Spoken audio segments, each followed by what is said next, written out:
माता च पिता त्वमेव बन्धुः सखा त्वमेव विद्यां द्रविणं त्वमेव सर्वं मम देव देवो। ॐ नमः भगवते वासुदेवाय। श्रीपरमात्माय नमः। श्रीगणेशाय नमः। श्रीमद्भागवत महापुराण दशम स्कंद द्वारिका लीला ऊनपंचाशोऽध्याय पूर्वाध्याय अवशेष चरितोऽध्यायण चास। श्रीशुकवाच कान्ति व्यासंकर सूत शृण राजन परीक्षित राम गोविंद एक मेले नंदर निकटे मिले करंजरि से देशी रे नमते जशोदा कोयोरे नंदर चरणे प्रणामी अशेष जंतु अंतर्जामी राम गोविंद माया भळे बसिले बेली जन कळे बेली पुत्र को कळे जाकी स्नेह बुझिले बेनिया की आनंदे अश्रु जल बहे नंद को चाहि दे बराए बोलती सुनता तमाए आंबे तुमर बेली पोए तुम्हें पाइल स्नेह बही तात जननी प्राय होई अनाथ बालक को घेनी धर्मे पसंती जेउ प्राणी से धर्म प्रियर जननी बोलती वेद मते मुनि हे तात जाओ गपपुर बंधु बांधव बेनी तोर मु एथि रही दिना केते बंधु बांधव मर जेते तांकु निश्चिंत कराई जे जारे गृहवास देई पछे मु जीवी गपपुर बतात विलंब न कर हेमंत कही भावग्राही नंदार हस्ते हस्त देई कंसार जेते भंडार नंद को देले दामोदर बइले गपे राजा आनंदे पाल जन प्रजा नंद जशोदंकर मन महिले प्रभु भगवान राम गोविंद घेनी कळे चुंबन देले सुख बळे जेते बालक कृष्ण संगे गपे पढ़िले बढ़िले नवरंगे कृष्ण को जणे जणे धरी बलंती आलिंगन करी हे राम कृष्ण तुम्ब संगे बने बचिलु नाना रंगे एबे छाड़िल किस पाई बचिबु काहा मुख चाहि शुणी बोलती बेनी भाई महान नयने अनाई गोपाल जाओ निज घर मन निवेशम पयर आंबर मन तुम्ब कहीं निकट जीवु बेनी भाई हेमंते जणे जणे तोसी गोपाल पुहु आश्वासी कृष्णर आज्ञानंद पाई कांदई पुण पुण चाहि जशोदा राम कृष्ण लई कळे बसाई चुंब दे मन निवेशी कृष्ण पादे बुड़ीला सक गद गदे बाजई वीरतुर पाद्य घेनाई सकल संपद नंद चलिला गपपुर शुण राजन गुरुवीर एबे कृष्णर देख भाव पुत्र को पाई वसुदेव द्विजंक संगे पुरोहित अनाईक होई उचित ए जे मोहर बेनी बाळे बकुआ शिळे ते काळे यहाँ कदिज क्रिया नाही संस्कार कर बेनी भाई वसुदेवर बल शुणी ब्राह्मणे रामकृष्ण घे कले जे वेद क्रिया कर्म कुल उचित यथा धर्म आनंद हई वसुदेव कराई नाना महोत्सव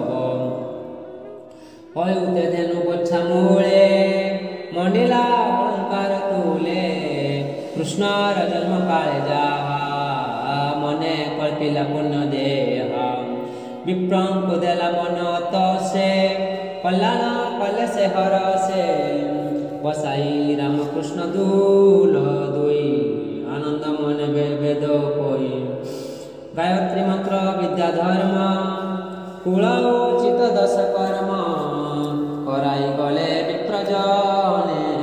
କୁତାର୍ଥ ବସୁଦେବ ମନେ ଯେ ହରି ସର୍ବବିଦ୍ୟା ହେତୁ ଦାନ ଆଶ୍ରମ ତପତ ତୁ ମନୁଷ୍ୟ ଜନ୍ମ ଯଦୁପତି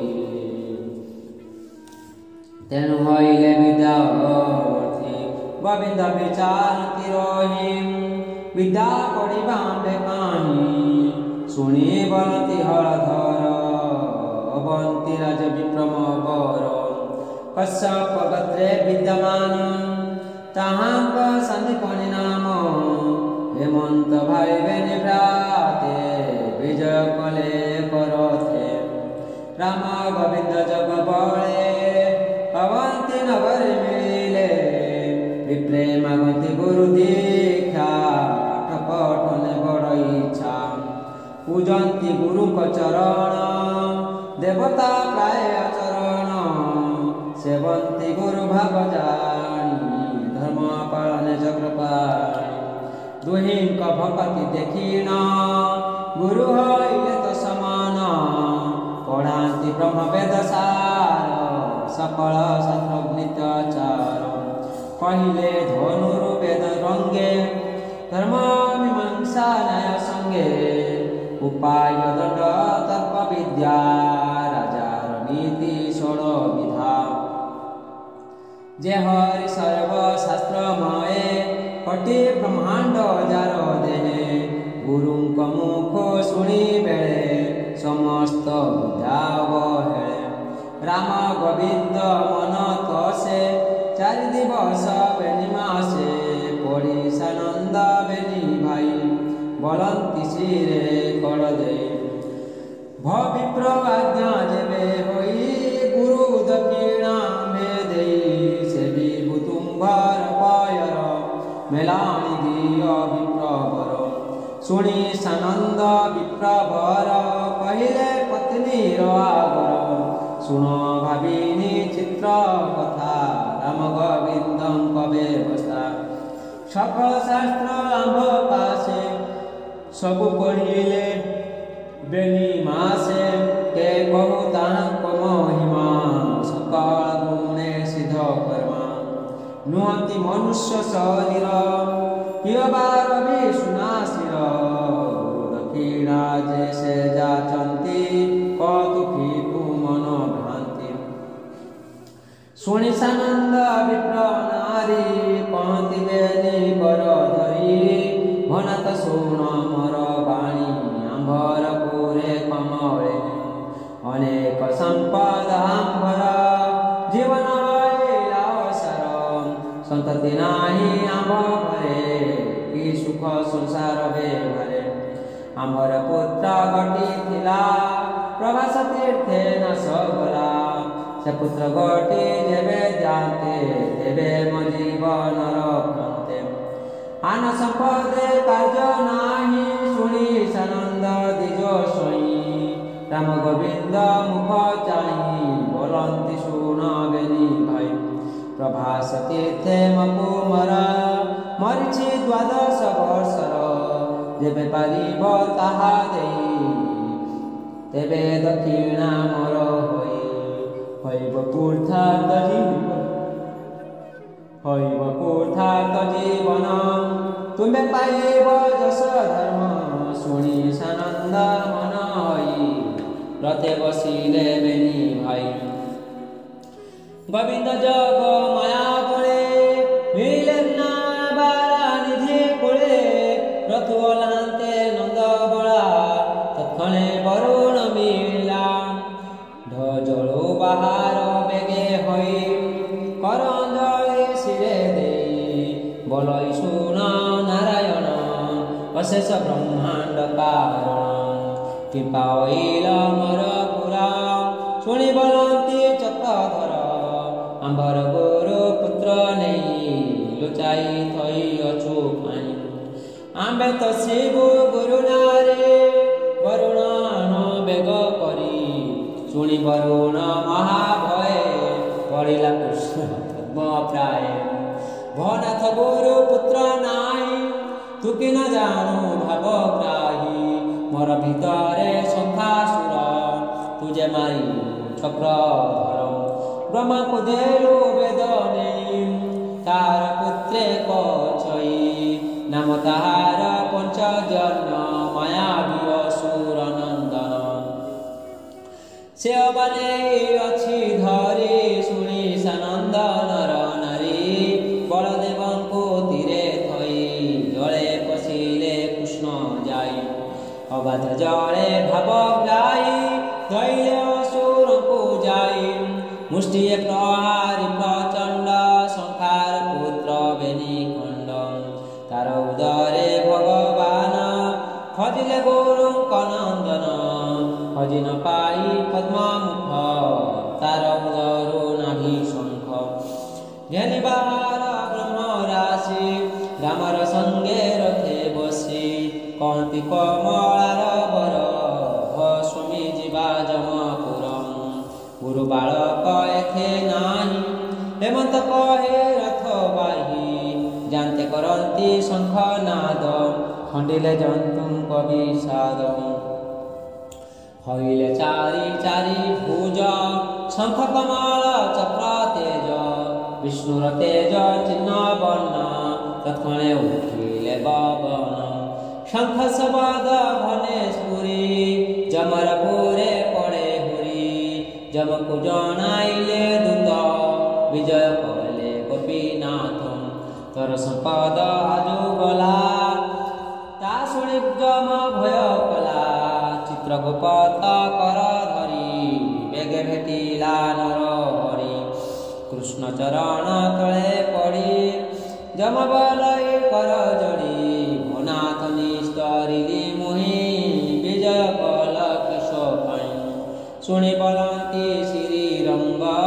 गुरु पुत्र आण बेग तार मरण काल जानी तोहर दूते छतियाणी मोर बचने आण तुई आन के पारी बटी नहीं शुणी सानंद जटुनाथ कृष्ण को देला गुरु सूत गुरु बालक कर धरी रथे विजय दई तारी बसिले जाई राम तुले गुरु बालक घेनी कले अवंतीपुरे बन मारे गुरु मंदिरे बेगे मिली रथ ओलाई दामोदर गुरु कुमार धरी करम भितरे पशि बेनी भाई गुरु कामिनी कले दे पुत्र को दे पदक्षण करी कहती नारायण तुम्हार पुत्र माए निय दक्षिण देवु आज्ञा दिय शुणी उठिले गुरु नारी राम गोविंद कर जड़े कल्याण करी चुंब दे बइले निउ छाए होई आंबर संपदे कार्य आम आर संपदे कार्य नहीं कुथार्थ कल पुत्र दे हेमंत कही बेनी जने कृष्ण को चाहती नयने लचनु अश्रु जल बहे कृष्ण महिले मायामय तत्क्षणे होई तस मन आनंद करती कल्याण जाओ मथुरा बेनी भाई अक्षय हेउ तुम्भ देवी जेते पड़िल मोर तनु अक्षय हृदय रहु मोर आयुष अछि जेते तुमको हेउ परापते तत्क्षणे गुरु आज्ञा पाई रथे बसिले बेनी भाई मन निवेशी गुरु पादे मथुरा गले अप्रमादे गुरु कामिनी पुत्र पाई आनंद के पारिब कही बेनी स्तनरु क्षीर झरे स्तन पियांती स्नेह भरे के कहू गुरु को आनंद जार शिष्य आदि कंद एबे हसुन उपवर कृष्ण मेले मधुपुर हरि आगमने आनंद आसे मिले जदु किसान आनंद भाई बेनी हरस प्रिय रजनी से आदि कंद पाद मूले सुजन चिंत ध्यान बले कई जगन्नाथ दास हरिचरित सुधारस इति श्रीमद्भागवत महापुराणे परमहंस संहितां दशम स्कंदे अवंती नगरे रामकृष्ण विद्या पठनना गुरुपुत्र प्रदान च नमो नपंचदध्याय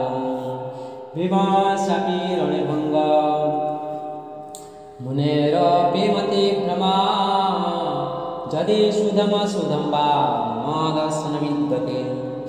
तदियं वस्तु गोविन्द तुभ्यमेव समर्पयेतेन तद्मुखमणि रतिं मे यशस्वासुतिम् ओम पुण्यमिदं पुण्णात् पुण्यमुदच्यते पुण्यस्य पुण्यमादाय पुण्यमेवावशिष्यते।